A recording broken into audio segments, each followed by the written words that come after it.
Hello. Hello. Okay, didn't need to hear go up. Good evening, everybody. It's Thursday, the second day of December, and December 8th. This is the Safety and Sportswriter show with Knoxville, Nate, and Big Joe. Back after a little bit of a layoff over Thanksgiving. Hope everybody had a great holiday. Hope they got a lot of turkey and a lot of football because there was plenty going on. And we have a lot to catching up to do right now, Nate. I mean, we got a coaching carousel. We got the NFL. We got a bundle of stuff to catch up on. How you doing? I'm doing good, man. I got to admit, Lincoln Riley bolting prior to the move, to the SEC didn't really shock me. I kind of saw that coming. He was mentioned, on everybody's list. So him bolting didn't shock me at all. And I'm excited to talk here in a few minutes about the potential replacements for him. Of course, he's taking all his players and all of his recruits with him, so I'm sure whoever takes over will love that.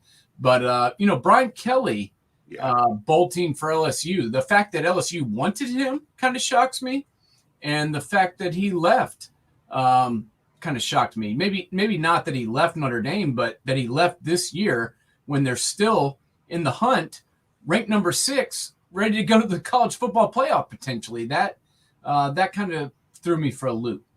There is something strange to it. I mean, they used to say there's two ways you get out of Notre Dame: either you retire, or you're fired. I mean, or you die. And I mean, it was supposed to be, the ultimate place to coach. I mean, I don't know if there's any programs anymore you can say. I mean, Ohio State, Notre Dame, Alabama. There's always premium jobs out there, but there doesn't seem to be the reverence for a job or even staying in a job like a la Joe Paterno or a Bear Bryant. It looks like Nick Saban's probably the last of that generation of guys that are going to go establish themselves, make their money, and stay there forever. I mean, Bob Stoops probably one before him. So it is strange. I do want to go off a little bit on a tangent and tell Lou Holtz to shut up. He's come out and, claims he makes him out like he's Newt Rockne, and he isn't Newt Rockne, Lou. You left Notre Dame under a cloud of suspicion. Thank God you got out of there. I mean, I used to be the most devoted Notre Dame fan, but I got sick of your snake charming act. And to say that, Brian Kelly never won a big game. Well, Lou, you won a national championship, but it was kind of clouded because that Miami game, Miami really scored the go-ahead touchdown in it. And you beat West Virginia, okay? And I mean, just shut up. I mean, I like you and I were talking before coming on. I brought out the records of him against top coaches. Not so great. So Lou, be quiet. You got what you got, and everybody knows that you left programs in a shambles when you left them outside of Notre Dame, and that's the only reason he didn't is because it's hard to take down Notre Dame. But back to Brian Kelly, he did do the job. He brought Notre Dame back to, into the forefront. At the time, Notre Dame wasn't after Charlie Weiss, and they're an afterthought. Now they're back in there, but there's something missing from Notre Dame. You and I have talked about this since we started this show. Why they can't get a top quarterback? Why they can't? I understand everybody brings up the academics, but not everybody that plays at Ohio State, Oklahoma, Nebraska, Alabama, or whatever else you want to, whatever big program you want to bring up is an idiot. They're not just, they're smart guys too. There are guys there that play that know how to go to class and balance it and do it. So I don't know so much about the academics. I just don't know why Notre Dame under Brian Kelly could not recruit the quarterback they needed to really be a national championship competitor. Yeah, I mean, I don't know. You always say that. I think Ian Book was pretty good. I mean, he's the winningest quarterback in Notre Dame history. So, he was pretty good. He got him to the college football playoff. And, it's hard to win a national championship every year. I mean, everybody thinks that their program's supposed to. The idiot Buckeye fans who get mad when we lose one game and want to fire everybody and talk about how everybody sucks because we lose one game. Well, you know what? It's tough to win every game. I know Nick Saban makes it look easy, winning every game every year and winning the national championship every season. But if you're not Nick Saban, it's actually very hard. So I don't know. I think he did a really good job at Notre Dame, and we'll see how it goes at LSU. I don't know if that's a great fit for him, but at the same time, he's won everywhere he's ever been. So I can't sit here and tell you that he's going to lose every game at LSU when, he won at Central Michigan, he won at Cincinnati, he won at Notre Dame. He seems to know how to win at football. So we'll see if it carries over. Yeah, well, I think will he be able to put together a team that can rival the Alabamas? I mean, let's play facts. I mean, if you're going to play in the AFC East, you got to put together a team that can beat the Patriots.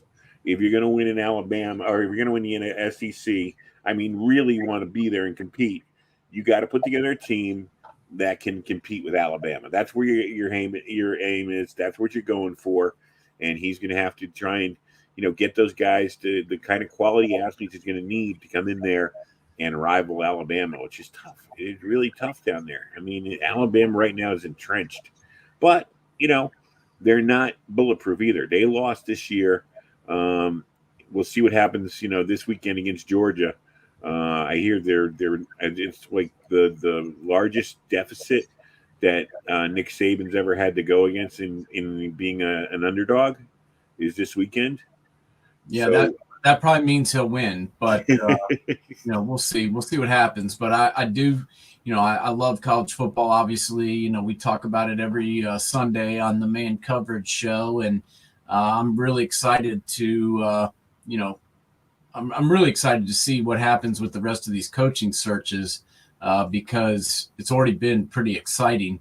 You think nothing can be more exciting than these games. Well, it's kind of been like reality television, seeing where these coaches go. Yeah, it is. You don't usually see big name. Big time programs like this. You don't see people leave like this. I mean, on their own choices. You know what I mean? Lincoln Riley and Brian Kelly, like you said it, are two of the most high-profile coaches in the land. Usually, when they land at a top university like in Oklahoma or a Notre Dame, it's kind of just a move for money. It's not like you're going to get any more prestige or anything else. It's just that's kind of what makes everybody scratch their head. It's like, I mean, at least one thing you can say with Lincoln Riley, he doesn't have to play in the SEC anymore. And he's moving out to the Pac-12, where with USC's money, with USC's reputation, he should be able to bring that program up pretty quick, especially with his ability to develop quarterbacks. It should be a pretty quick transition for him out in the Pac-12. Well, yeah, and as I talked to you about, let's not kid ourselves and say it's not for the money. I mean, it had something to do with the money. I mean, let's be honest. He's getting showered with cash out there. $12 million, private jet. They're paying off his house in Oklahoma, and also giving him $500,000 for on top of that. And then they bought him a house, like a $6 million house in Los Angeles. He's getting a pretty good deal. It's just amazing when you rattle off things like this, and you and I go around this, and you're more on the player's side than I am about getting paid. But that is like what you just said right there is like the greatest argument for the players getting paid. It's like, are you kidding? They basically bought him two houses. And there's nothing wrong with it. There's nothing wrong with it. There's nothing to stop them from doing it. I mean, it just that's where the inequity comes in, and that's where these players have a valid argument. Are you kidding me? I can't get a steak dinner for free. If someone bought me two Whoppers at a local Burger King, I'm suspended for a year. But yet this guy can get this kind of a package. It's phenomenal. $110 million. This is what Lincoln Riley's getting. $110 million. USC is buying both his homes in Norman for $500,000 over the asking price. So basically $1 million bonus. Then they bought him a $6 million home in Los Angeles, and he has unlimited use of the private jet 24/7 for him and his family. So those are pretty good contract terms. I mean, how the hell could you not take that deal? Oh my God! I'd like to be his agent and get just what was the agent get 5% of that? Yeah, 4%. Most agents get 4%. I'd take that. Yeah. So the question becomes, who's next? Who takes his job at Oklahoma? Yes, they are going to the SEC, but that's not till 2025. So you've got 3 or 4 years left in the Big 12. Who takes over for him? And I've got some guys here that I put together on a little list. I'll ramble them off and I'll get your thoughts as to who you think they're going to hire, because it's going to come here pretty soon. They named Bob Stoops their interim coach, which I thought was kind of weird. Yeah. He's not on the staff, so why the hell is he now the coach? It's so weird. That's one of the weirder things I've ever heard. But here we go. Probably I think the number one guy to potentially take the job is Venables. Brent Venables, the defensive coordinator at Clemson. He's waiting for his chance. Yeah, he said before that he wants to remain a defensive coordinator, but who the hell wants to be second fiddle their entire life? I don't think he does. His kids play on the Clemson team, but I think he's a senior, and he's on the Oklahoma staff. People don't remember this, but Brent Venables was on the Oklahoma staff from 1999 to 2011. So that was a long time he was in Norman. And before he was in Norman, he was at Kansas State under Bill Snyder. He played under Bill Snyder and he coached under Bill Snyder. And who was also on that staff at Kansas State? Bob Stoops. So there's a lot of connections to Norman for Venables. So that's probably my number one guy. Number two for me is Dave Veranda. I can't believe he hasn't already gotten one of these jobs. This is a guy who essentially won a national championship at LSU with his defense. I know the offense gets all the credit, and hell yeah, they scored a ton of points that year, but they also won because their defense didn't give up any points. And look what he did at Baylor. Took them from 2-7 to now 10-2 in the Big 12 championship game. This guy is going to get a huge job somewhere. If it's not this year, it'll be next year. Not that Baylor's not a good job, but he's going to get a great job of his choice here in the next couple of years. So that's probably my number two. Number three, Shane Beamer, South Carolina's head coach. I know he's been in South Carolina 1 year, but South Carolina was 2-8 last year. In case anybody forgot, 2-8, embarrassing. And he came in year one, 6-6, with no players, mind you. And he's a hot name right now. And he was the assistant head coach at Oklahoma from 2018 to 2020. Was the offensive coordinator in 2018 when they averaged 48.4 points a game. That's my number three.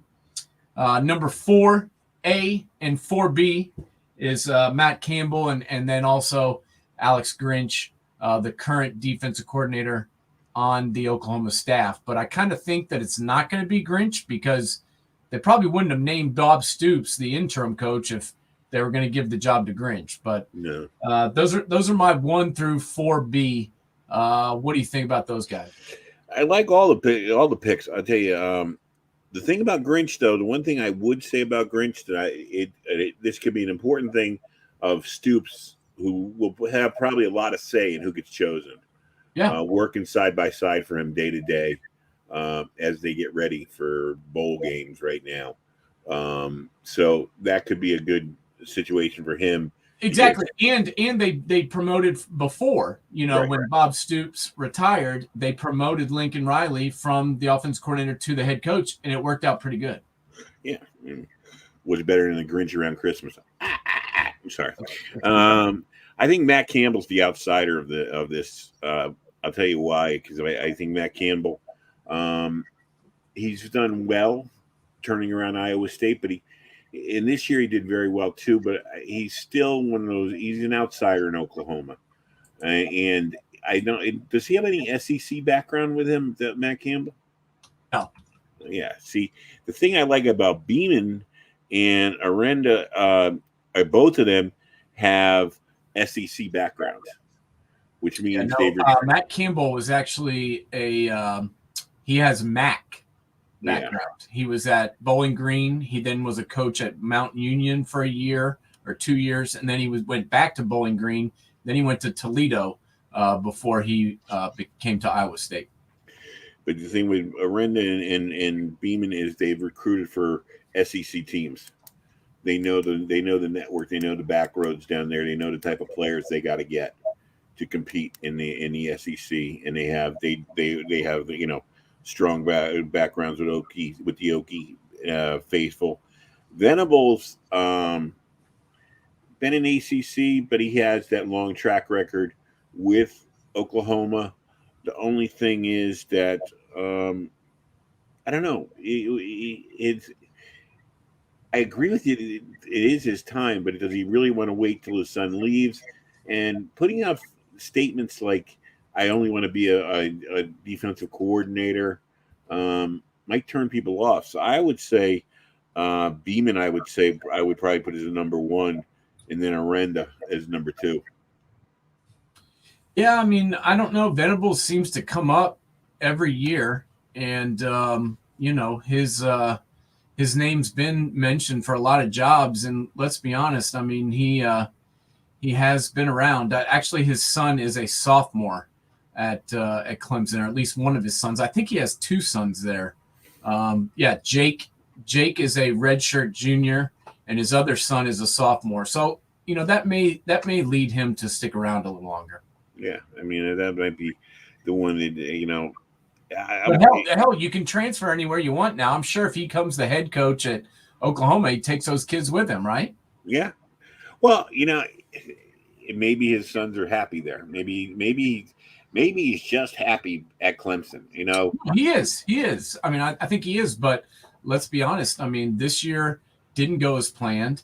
What if they have another year next year like they had this year? Somebody's going to have to go, and it ain't going to be Dabo. So, I don't know. We'll see what happens. Hasn't Dabo taken very good care of him money-wise since he's been there? He's one of the highest paid. He's one of the highest paid assistants in the country. I mean, Dabo seems to be totally loyal to him. Some guys just, as silly as this sounds, some guys just are self-aware. You could play it, or you could just say that they don't have that. They don't want to be the head coach. They don't want to be that number one guy because they don't want to deal with the crap. They don't want to be the guy that has to be the man on the hot seat when things are going wrong. I'm sure Venables. I'm sure he's made enough money now where money is the issue, and I'm sure if he ever got fired by Clemson, someone would pick him up as a defensive coordinator very fast. He'd make a staff somewhere very fast. No, that's true. That's true. He's the third highest paid assistant in college football, or he was based on 2020. So maybe I would think maybe it seems like he's not the guy. I hear Beeman. I hear the South Carolina coach is number one. I hear that's the guy they're all talking about. But it's gonna be interesting to see what this guy Grinch does with working with Stoops side by side. Maybe he can polish up his resume next to Stoops, and maybe Stoops will be on his side. But Bob Stoops will have a lot of say in this, I think. I agree, and that's one of the reasons that I thought Venables might be, the number one guy, because he knows Stoops. Yeah. He coached with him at Kansas State. He coached under him at Oklahoma. Maybe he wants to bring his buddy back, but he does have makes a lot of money at Clemson, and he's got his two boys there, and he's been pretty loyal to that program. So maybe he stays put. We'll see what happens. But what going to the next one? Who's going to take over for Brian Kelly? We saw the announcement yesterday that Marcus Freeman was set to be named as their coach. However, he hasn't been named the coach. There's all these reports that he's going to be the coach and that the players want him, the recruits want him to be the coach. But let's just be honest. He hasn't been named the coach. And I'm kind of happy about that because I don't want him to be named the coach. I want him to get pissed off and leave Notre Dame and go back to his alma mater and be the defensive coordinator at Ohio State. That would make this guy happy. But well, that's just me being selfish. The dirty secret that nobody wants to talk about in college football, and you brought up a great example of it with Lincoln Riley, is the money angle of the alumni and the boosters. And I'm sure that Luke Fickell is a darling with the boosters, and I'm sure that they want to hear that he turned the Notre Dame faithful down. He turned, touchdown Jesus and all the Notre Dame, all the things that go along with Notre Dame down. I'm sure that's what I'm. The funniest thing is like these athletic directors at major universities acting like they're in charge. It's just, you're not in charge. It's the boosters. It's the alumni. It's who brings the money to the table that allows you to put those, the facilities together and all the little extra stuff that allows you to bring these guys out. And especially when you're talking about being able to pay players now. These boosters and alumni are even bigger says in who's going to coach and everything else, because they're the guys that are going to sponsor these kids, and they're the guys who own the restaurants or whatever else are going to sponsor these kids and bring the kids to the table for you. So I'm not shocked. I really like the fact that coach was going to get a shot at it. You'd like to see it work out for someone like him, a young coach at Notre Dame, rather than, we've seen it before when they bring in these high profile guys and it doesn't work out. Charlie Weiss was the greatest example of it. Everybody thought, oh my God, he created Tom Brady. Well, maybe not so much. Maybe if he didn't have Bill Belichick whispering in his ear, he wasn't exactly a genius. And I could have told you that wasn't going to work. I mean, that guy was a blabbering idiot.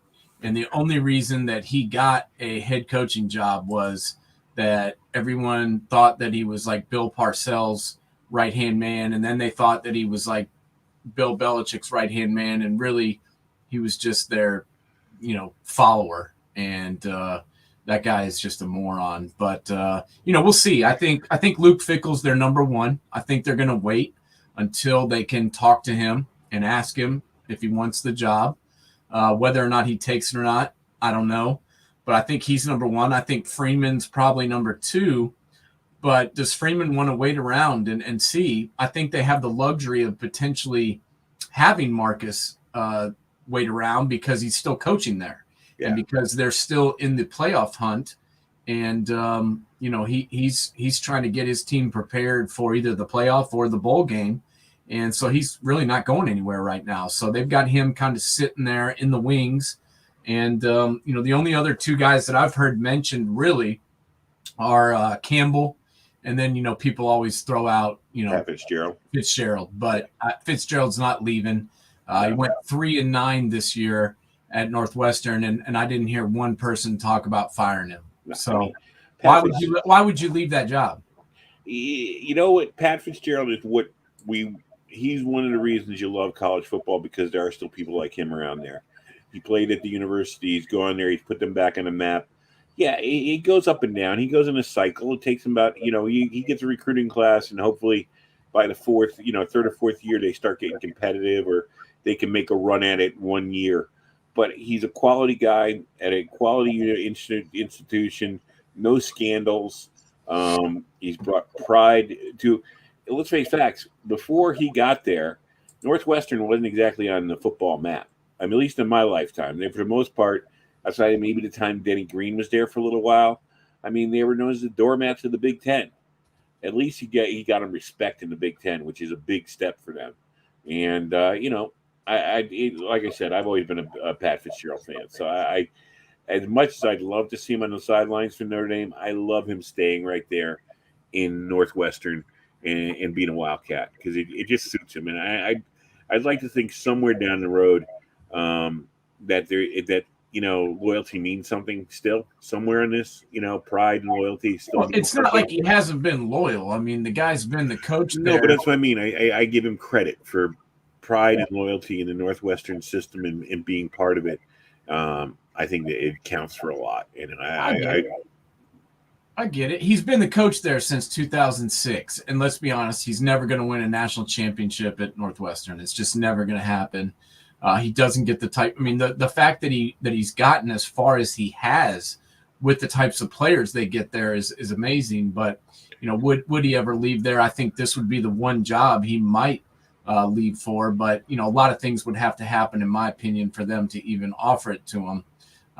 But, once again, Matt Campbell's on this list too. And I just don't see them pulling the trigger on Matt Campbell. And it's kind of, the thing that I mentioned before, they were supposed to be, a top 10 team this year. They were supposed to be right in the thick of it, winning the Big 12. They were supposed to be in the running to win the conference. And let's be honest, I mean, this season was kind of a disappointment. The last 2 years has been kind of disappointing. And last year too. I mean, they went 5-4 in the conference. They're 7-5 overall. Not a bad year, but definitely not what was expected. And last year, they were 8-1 in the conference, but they ended up finishing the season 9-3. And that's probably, if he was going to go somewhere, he should have left after last year. I think he's going to stay at Iowa State right now. I think you nailed that right. I think his stock was highest 2 years ago, and unfortunately, Purdy took 2 steps back instead of, he was supposed to be, one of the top.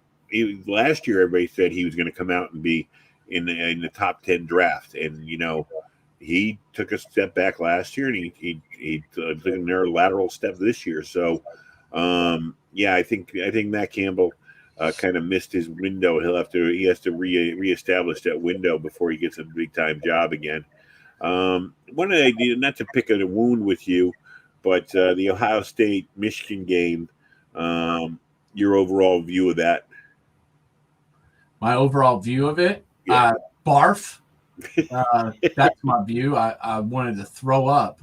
But no, honestly, this is, something in case anybody has missed us talking about this all year on Man Coverage with me and Rico McCoy. The gap is shortened. The gap has not widened. Everyone said they wanted parity in college football, that it was Bama, Clemson, Ohio State, Oklahoma, everybody else. Well, with the COVID, the free year, a lot of teams got to bring people back. And due to the Big Ten being canceled last year and then starting back up, and then all the COVID problems, we had so many games canceled last year. We only played 7 games total. And 2 of them, one of them was in the college football playoff, 2 of them. And so really, there wasn't an opportunity. We had to win every game last year. There wasn't an opportunity to get guys playing time. So at the end of the year, all of our guys, which we really didn't have any seniors because Ohio State never really has many seniors, but all of our juniors went to the pros, and Michigan's guys all came back, nearly all of them. And their offensive line whipped our ass all day. I mean, I'm not going to sugarcoat it. I'm not going to lie. They pushed us around. And we've got some talented guys on that defensive line. But overall, they whipped us. And they have I think they had 4 guys that were either, 5th-year juniors or 6-year players. 4 of their 6 guys on the offensive line were 5th or 6-year guys. And it showed. I mean, they looked like the more seasoned team. And the snow didn't help us. But I'm not making excuses. They were the better team that day. Being at home was helpful. But I can tell you, it really makes me pissed off that they didn't play us last year. Yeah. Because we would have beat them by 60 points again. And now they're, all that anyone's talking about is, how they beat us. And, being a Buckeye fan, it kind of irks me that, we win 10 games and no one says anything, but then we lose a game and it's like front page news. And I understand that's how it goes, being being associated with Buckeye football, but it's kind of ridiculous. Well, it is, and and the whole thing is now Jim Harbaugh is back to being a genius. And I'll tell you, a guy I was very impressed with was his defensive coordinator. The young guy. Yeah, That's somebody to keep an eye on. 34 years old. He's got pro experience. He's got college experience.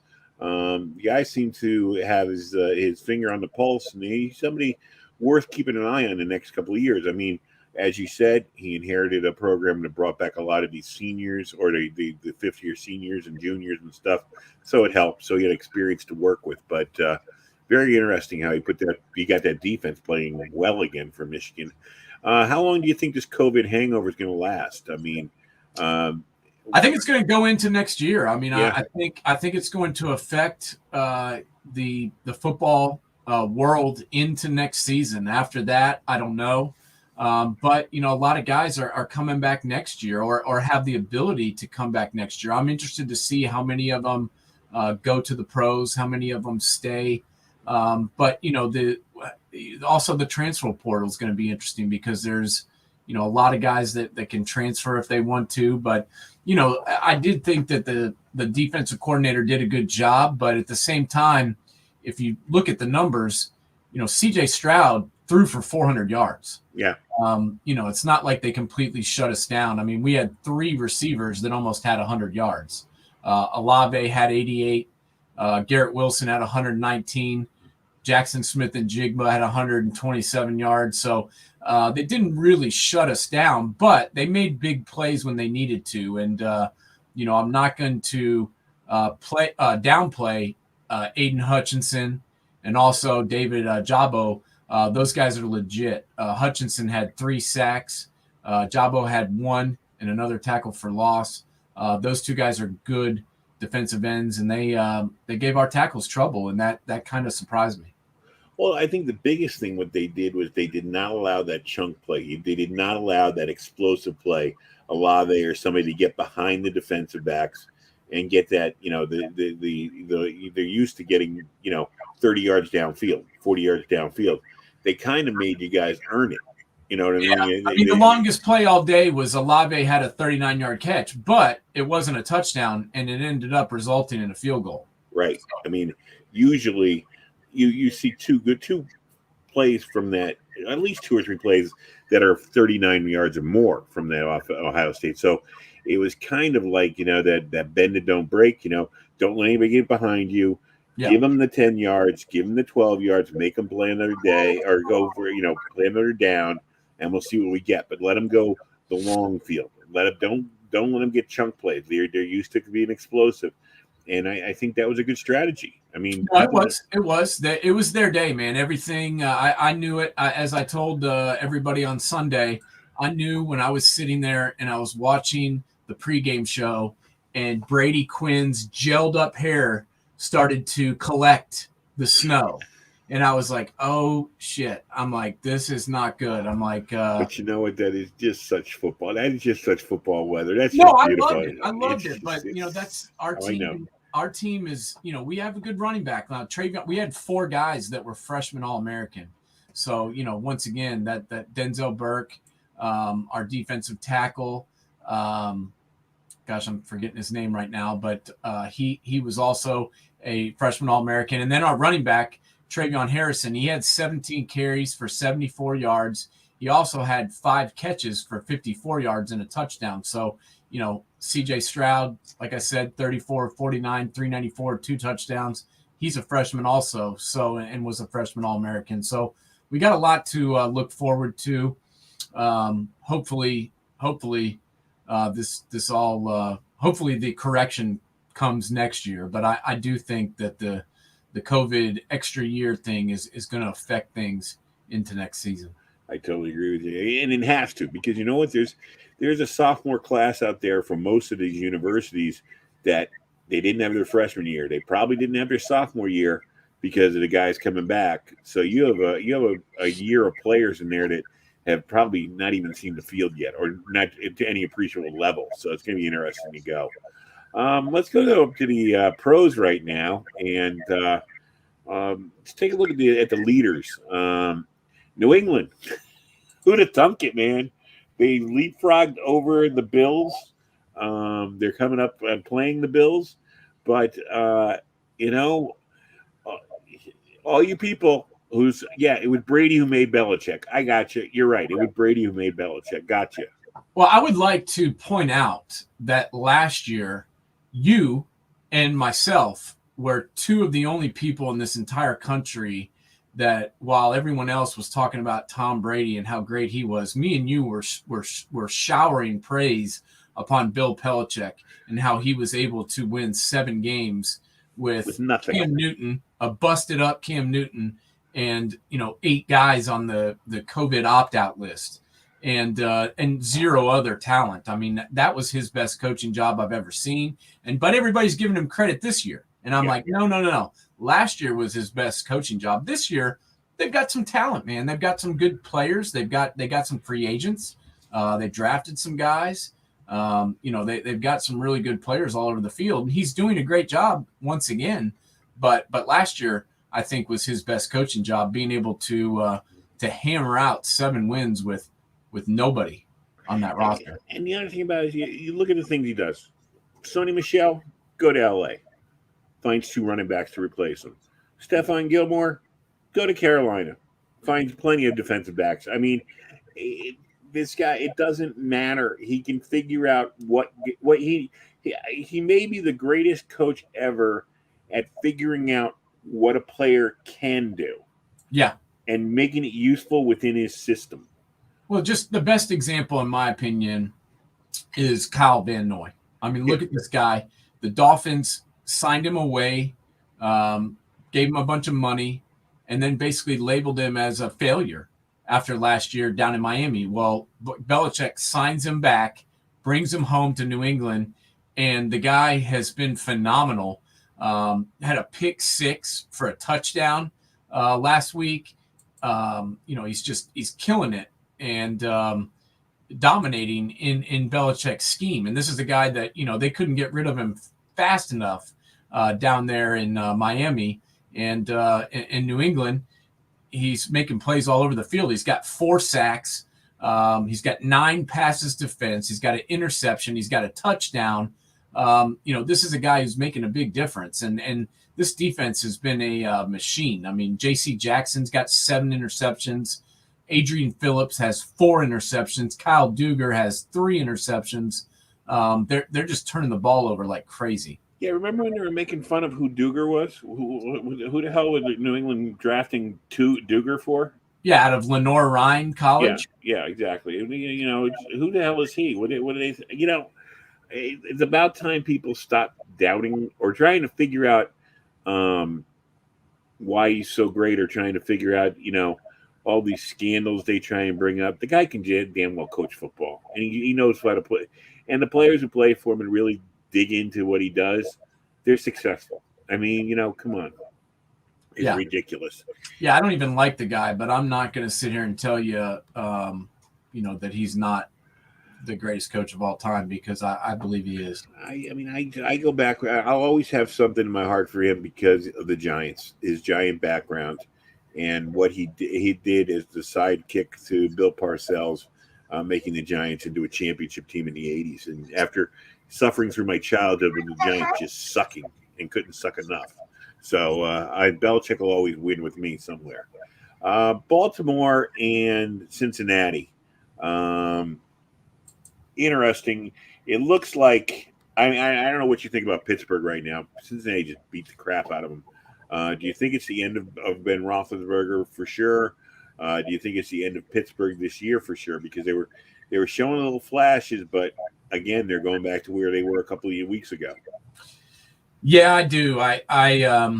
Unless they can come back and really, put it to the Ravens this week. I mean, they're mathematically not eliminated. They're 5-1, but last week was just so bad. I mean, the Bengals just dominated them in every facet, and it was almost embarrassing. I mean, 41-10, and Pittsburgh's lone touchdown came at the fourth quarter when it didn't matter. Mm-hmm. And, giving up Joe Mixon had 165 yards on the ground. They gave up 200 yards on the ground total to the Bengals. Joe Burrow didn't even have that great of a game. He had 1 touchdown, 1 interception. and they win 41-10. I mean, it was amazing to me how, they turned the ball over. Ben Roethlisberger had two interceptions and a fumble. Was not a good day for him. And that defense, I know they're banged up, but they just can't stop anybody. And giving up 200 yards on the ground to the Bengals, that's not a good look for the Steelers moving forward. So if you're asking me today, what do I think? I think the outlook is not good. If they come back and dominate the Ravens this weekend, maybe I'll change my tune. But if you're asking me right now, I think it's not good. Well, I think, the good thing about what Cincinnati showed is that is Northeast Midwest football at this time of year. You got to run the ball. You don't want to put the ball in your quarterback's hands to try and win a game. Play good defense, a good offensive line, and it's hard to not see Cincinnati being in it for the long haul right now as long as they stay healthy. If they can keep doing this, they don't have to score 40 points a game. But Joe Mixon doesn't have to run for 165 yards. But if you can get a solid 80 to 120 yards a game out of Mixon and, take some pressure off of Joe Burrow, and especially with the weather that's going to start happening out there, they could be in it for the long haul. Cleveland, I root for Baker Mayfield. I just think everybody just picks on the guy, and he sometimes deservedly so. But we're going to trace back to right now is Kevin Stefanski not pulling the trigger a few weeks ago when Baker was really beat up for the first time and saying, I'm going to give Case Keenum the reins for now. Baker, get healthy, you get your job back. As long as, Case Keenum's not blowing the place up. But, the fact of the matter is, I understand what Baker wants. He wants his money. He wants out there to compete. But he's actually hurting the team. He can't play like he at his level. And, he's hurting the team. And right now, Cleveland's a 500 team. Yeah, I don't know what you do now because you've kind of let him play, and I don't think you can really pull him at this point. But I think if I was the coach, I would have pulled him a couple weeks ago and just rode the backup until he was healthy. And I know that Baker wants to be out there. I know it killed him to sit there and watch his backup win that game against the Broncos. But to me, that just showed that the backup could win and that he had the ability to ride it out for a few weeks, maybe 4 weeks. He goes 3-1, 2-2, whatever, and then lets Baker come back healthy. But at this point, now I think the Browns are on the bye this week. Right. And then after they come back, you've got to throw Baker back out there. But he just doesn't look right to me. No, he's not going to get healthy to a full off season. He probably has to have some surgery on a couple of different things because he's allowed himself to get beat up. The original injury might have been one thing, but now you're getting hit every play. You're a quarterback. You're going to get hit. So it is what it is. Baltimore, a great play saved them on a touchdown. But it's still the Lamar Jackson show and not much else. Yeah, and honestly, he did not have a great game last week. I think he had 4 interceptions, and at times the last couple of weeks, he's just looked like he's just pushing it. He knows that he's got to do it all, and it looks like he's just trying to do it all. And the guy needs some help, man. I feel bad for him because who's going to help him? He led the team in rushing, he led the team in passing. He needs somebody to take some of the pressure off of him so that he doesn't have to feel like he's doing everything. And I just don't know who it is. Devontae Freeman, I think, sucks. Latavius Murray is pretty good at times, but they don't seem to give him the ball that much. Tyson Williams, doesn't seem to be getting the carries that he used to. And, I just don't know. I don't know what the answer is here because they just don't have many weapons. The receivers, as I've mentioned since day one, don't impress me. The only guy they have that's a threat in the passing game is Mark Andrews, who is their tight end. So I don't know. The Ravens, the fact that they're 8-3 is actually astonishing. and just goes to show what a good player Lamar is and what a good coach John Harbaugh is, because they just don't have a lot going on for him right now with all these players on IR. That's for sure. And I mean, and the worst thing that, you're projecting forward, if you get to the playoffs, if Andrews is the only player there, they're going to take him out of it. Whoever's defending is going to take him out of it. It's going to be Lamar running all over the place, hoping for a miracle. So, yeah, I mean, we saw it a couple of weeks ago against Miami. I mean, they ran 9 guys that were their whole job was to, hit Andrews at the line and try and throw him off his route and to just get after Lamar Jackson. And they weren't really worried about anybody else, and they couldn't make him pay for it. Let's go out west now. We got Kansas City coming back. I mean, I was throwing dirt on their grave a couple of weeks ago, and they're not the powerhouse they were the last 3 years, but they're in first place. The Chargers, I don't know, somewhere in October they got lost. Vegas seems to, we all know the scandals they're going through. They had a gasp, but I mean, and Denver might be in second place, like I said, by the end of the year. but it looks like it's kind of clear sailing for Kansas City to get that division for what, the 4th, 5th straight year. I don't know. I mean, they're 7-4, and all 3 teams behind them are 6-5, and it's kind of shocking to me because the Chargers, one week they look great, another week they look horrible.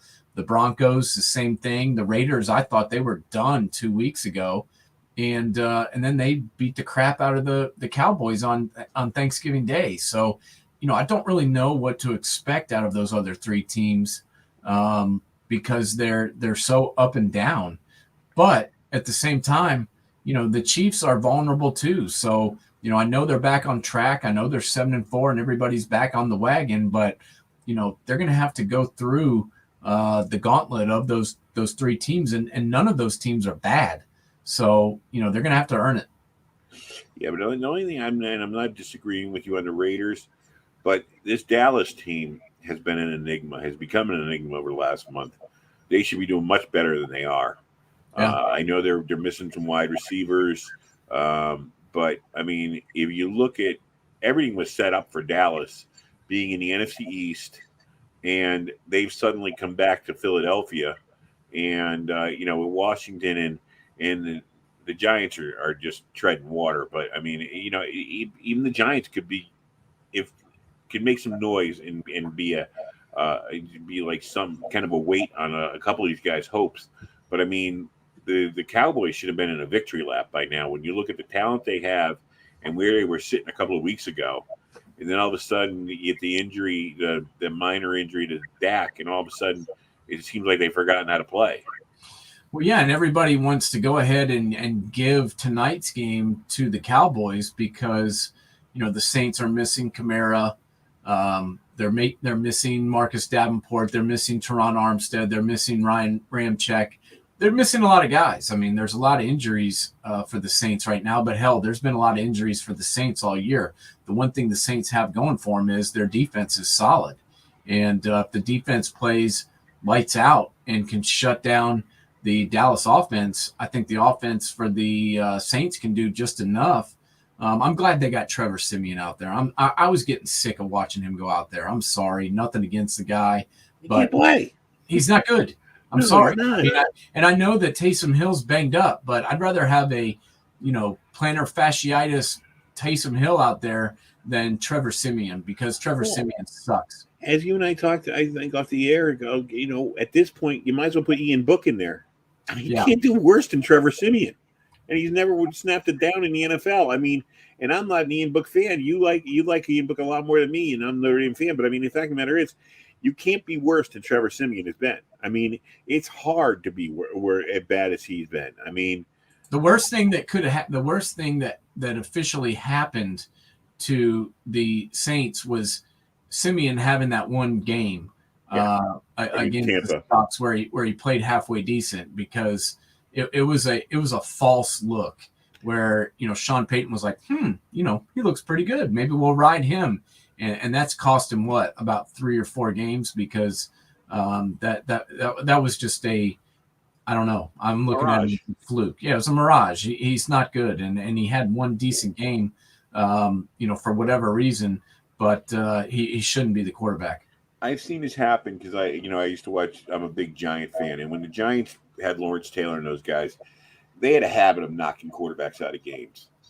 And two things happen, I think, and I might be wrong. You played defense. You tell me if I'm on a right place. First of all, you prepare all week for a certain quarterback and his tendencies. And secondly, when you get the second string quarterback as a defense, you relax. Yeah. It's human nature. So when he came off the bench against Tampa Bay, A, they hadn't prepped for him all week long, and B, they relaxed. Yeah. So that's why he looked good. I agree, and he that was the game I was talking about. But he also played in that Seattle game, when James got hurt, and they won 13-10, and they were like, oh, we can maybe win with this guy. And then, the Buccaneers game was the one where he actually, played all right. He wasn't great, but they won. And then all of a sudden they leave him in there, and then they've lost 1, 2, 3, 4 games in a row, and they've looked bad doing it. Yeah, but I thought he got hurt in the Buccaneer game, Jameis. No, it was the Seahawks game. It was the Seahawks game, I think. No, I thought it was the Buccaneer game. I mean, I could be wrong. Might be. The other team to take a look at. Well, here's two teams that are the enigma. Oh yeah, you're right. It was the first quarter of the Buccaneers game. Yeah. Tennessee and Buffalo. Tennessee, we know it's losing Henry. I mean, who could lose Henry and look good? But Tennessee has to keep their eye on Indy in their rearview mirror.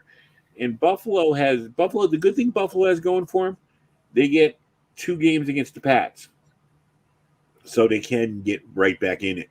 But they have not looked good. What do you think about these two teams? The Titans, even when they had Henry, were kind of like this, where one week they looked good, and then the next week they looked not good. And it's kind of been like that all year long. They had that one series where they won 1, 2, 3, 4, 5, 6 games in a row, and looked pretty good during that stretch. But before that, they got beat by the Jets, and then since then they've lost to the Texans and then got destroyed by the Patriots. So, I'm not really sure what to think of the Titans at this point.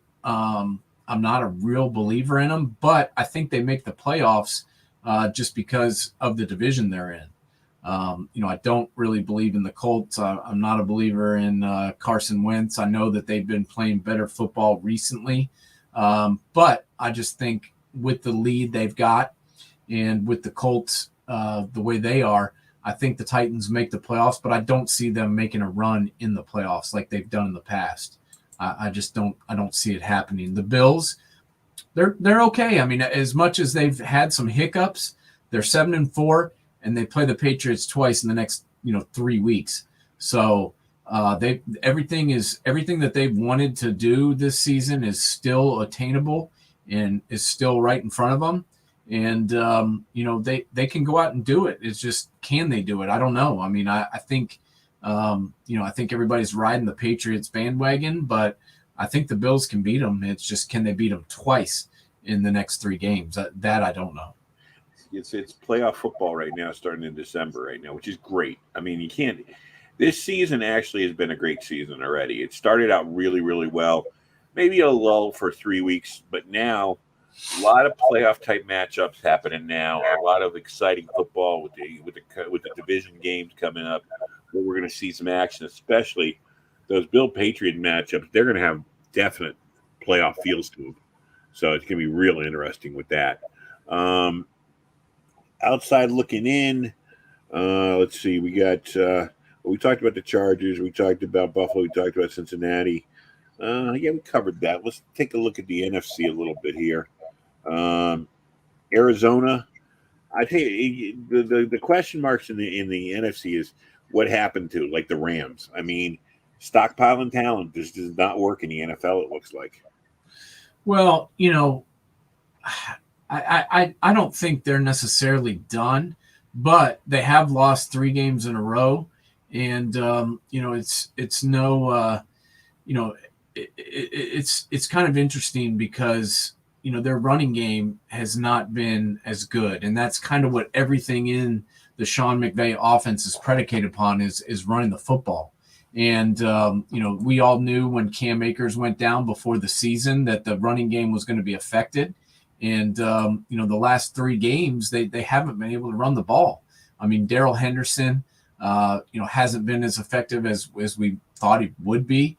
And then Sonny Michel, who they picked up, he's been okay, but they just haven't been able to run it like they need to for everything else to work.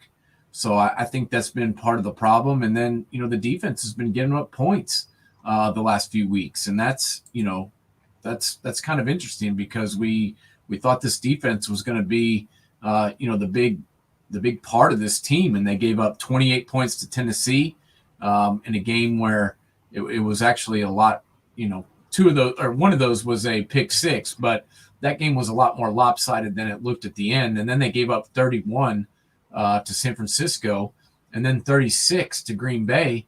But Matt Stafford's been a part of that with his interceptions and his pick sixes, so he's not helping them either. And I'm sure the defense would love it if they could quit giving them 7 points when they're on offense. Yeah, it'd been really weird that with Matt Stafford because he was playing so well early in the year, and we all know he's talented, but it seems like he's almost pressing it too much right now. Instead of relaxing and saying, "Hey, I don't have the Detroit defense. I don't have to do. I can win 21-10. I can win 21-17. I don't have to, throw for 400 yards."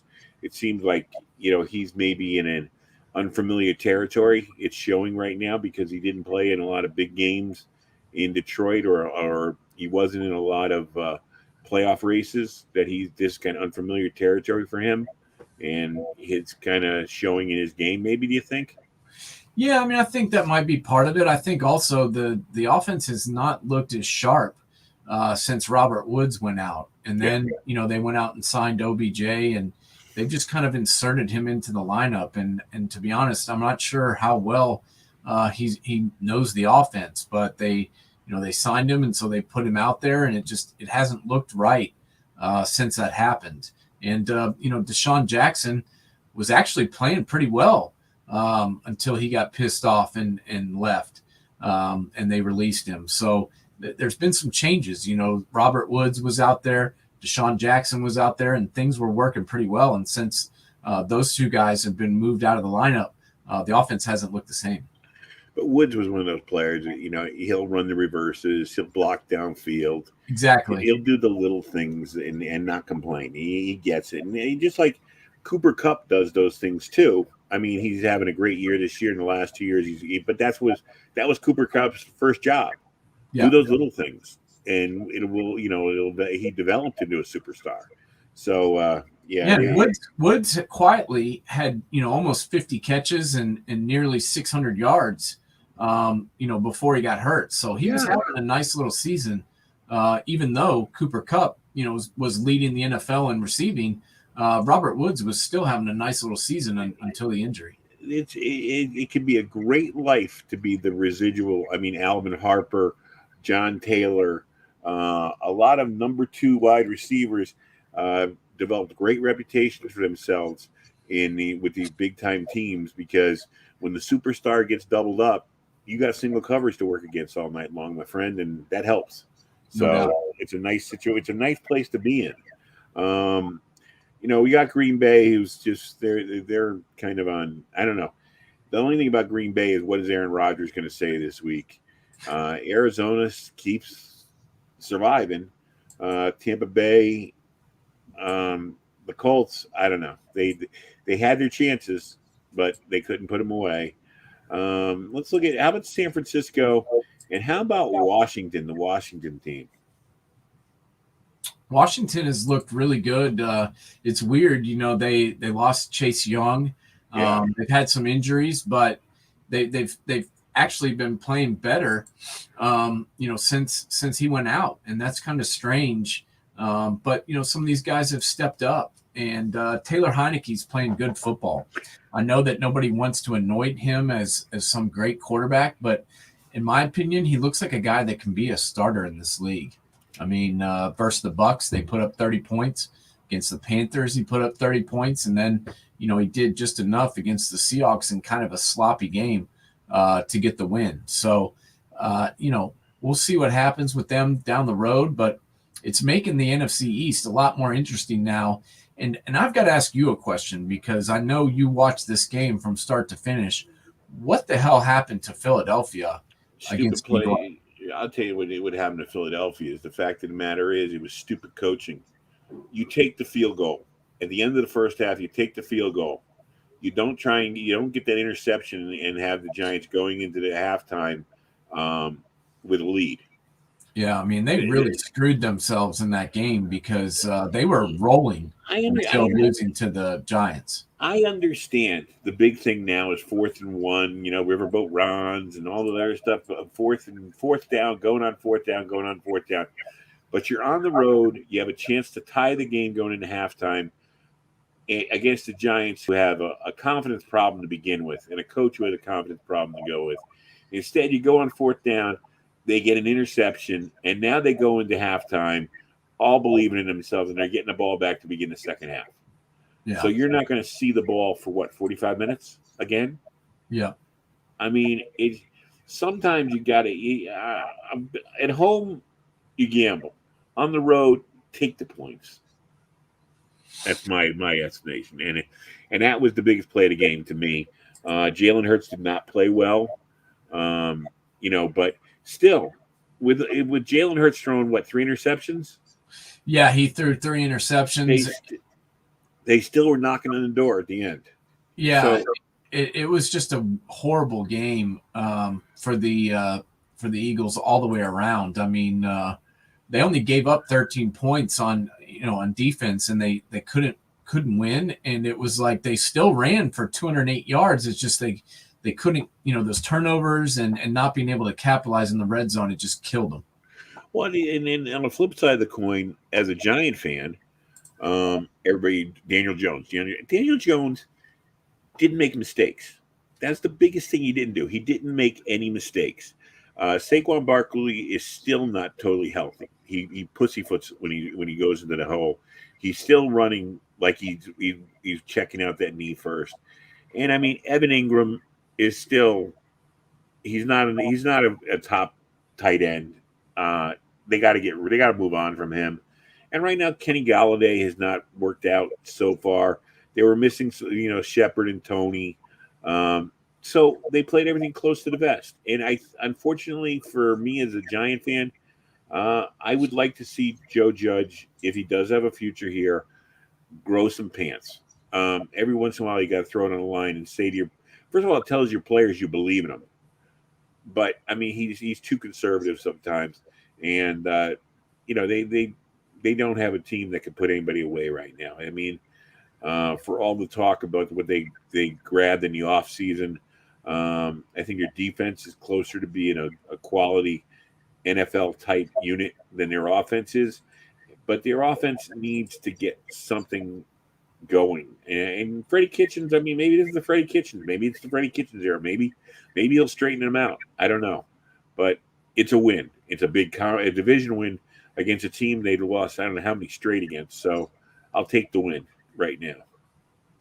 Yeah, no, I mean, the question is, do the Giants win just enough games to throw themselves out of having a good draft pick again, or can they really, end the season strong? I mean, that's what I'm concerned about. Well, the one thing I'm concerned about is there's a lot of edge rushers and there's a lot of offensive linemen in this draft. So that's okay. I mean, you may be they shouldn't be looking for a new quarterback right now because, first of all, there's no great quarterbacks coming out. Kenny Pickett of Pittsburgh is the best choice right now.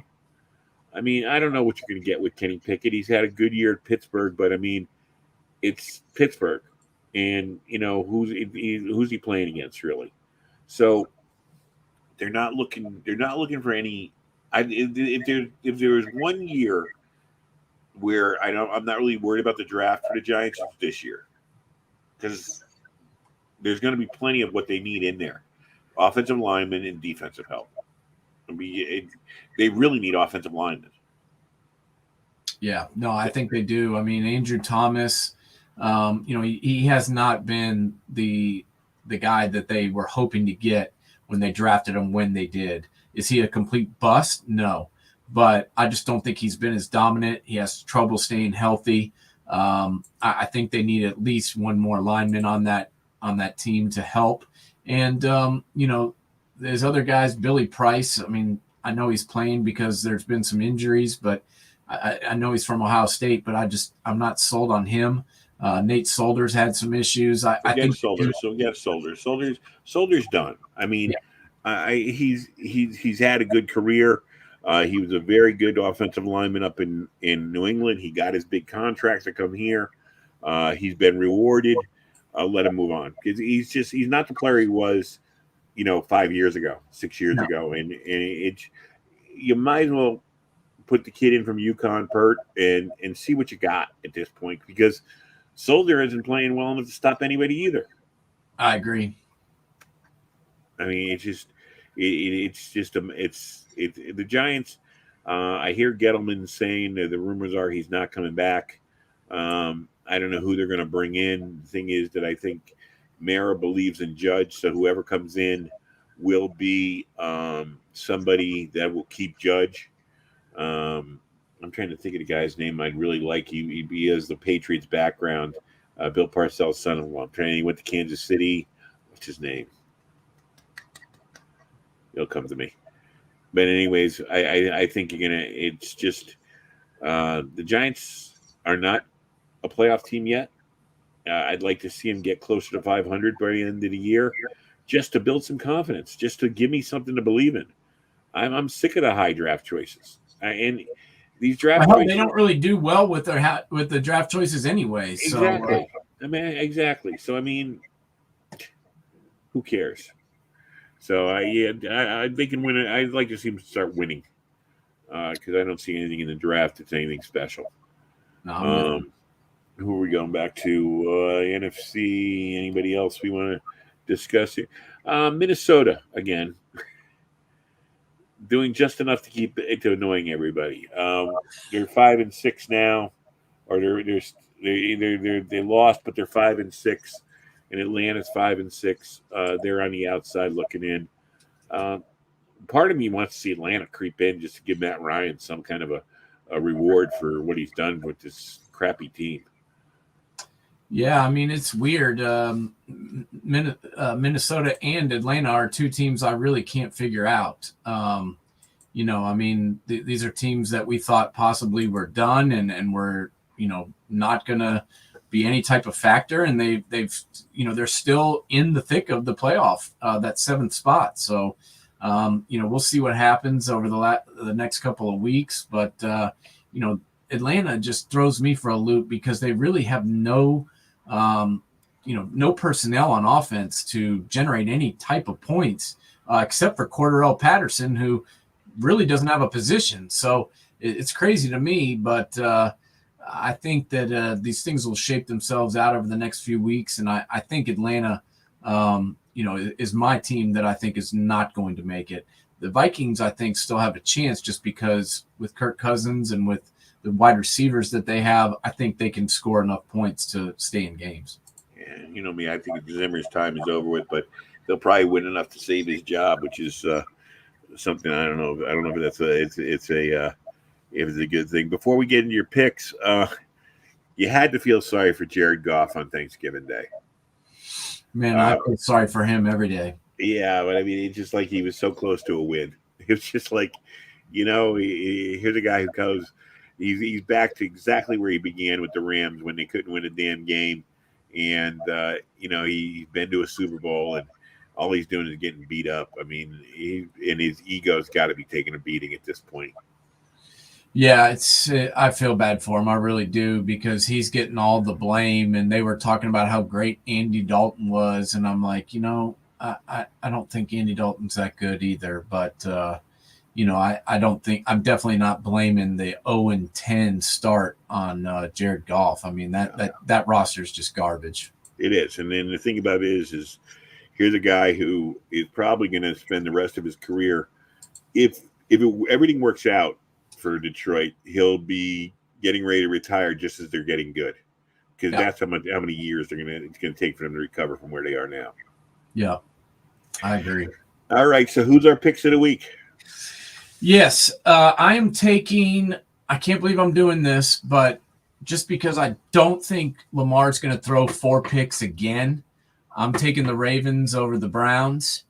Maybe it's more because I want them to beat them. I don't know, but I just feel like Lamar's going to bounce back.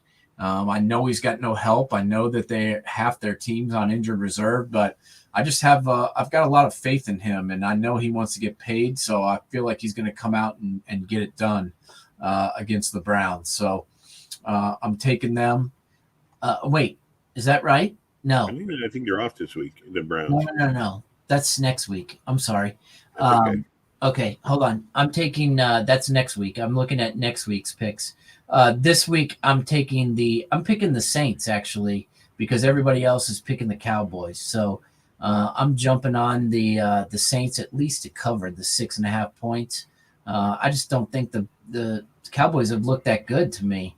And I'm just not buying all this, everybody picking the Cowboys to win this game, just because the Saints have a couple players out. They got rid of Trevor Siemian, and that automatically makes them better. So I'm picking them to win. And then can't believe I'm saying this, and I feel bad, but I'm taking the Dolphins over your Giants. The Dolphins have looked like a different team the last, 5 weeks? And, I know the Giants got the win last week, but I think that the Dolphins are on to something. They look a lot more to me like they did last year. And this is kind of what we expected out of them from the beginning of the season. So I think they're going to keep it going, and I'm picking them to win on Sunday. I tell you, at a personal note there, I always root for the Giants, but I like Brian Flores, and the last thing I want to see him is to lose his job this year after the year he had last year. And for, like you and I were saying in September and October, what the hell happened to him? Yeah. And it shows. There's something, maybe he's got a little bit of his mentor, Bill Belichick's way of, but he's got to start rightening the ship faster. Is, September, he understands that the preseason, the off season, they don't get so much out of it. So maybe in September, he's trying to work the kinks out. And then hopefully by October, he's got the team playing at the level he wants to. Because that's kind of what Belichick does. He realizes, preseason football means nothing. You're really, the first 4 weeks of the season is the last 4 weeks of your training camp. And that's when you really see what your team does. So hey, what? That's what he does. 17 games, man. It's people don't think it makes that big of a difference having one more game, but it really does. And this season seems like it's going to go on forever, and it's kind of going to be a war of attrition. Who's going to have enough guys at the end of the year that are healthy and able to play? Yeah. So all that early season bluster and everything kind of goes by the wayside, like you said. Around Christmas time, who's left standing? Yeah, we'll see. All right, my friend, have a good weekend. We got the man coverage coming up on Sunday at 11 o'clock. Anybody special coming up this week? Not sure yet, but we're going to break down the games. Yeah, we got all the championship games, Alabama versus Georgia. We got the Oklahoma State versus Baylor. We've got that ACC championship game, which is a real matchup with Wake Forest and Pittsburgh. I know that's gonna get probably most of the nation tuning in there. Yeah, like all 3 of the people that care, and then also the Big Ten game, and then the Pac-12 game. You mean the Sam Hartman, Kenny Pickett shootout does not bring your imagination to a front? Hey, there are 2 good quarterbacks playing in that game, so I think it'd be interesting to see those 2. Yeah, exactly. All right, have a good weekend. Did you get Christmas tree going or anything yet? Or yeah, we got it. Well, I didn't do anything, but the girls got the tree up, and the house is looking good. All right, have a good weekend. Cue the band. All right, sir. Let's go.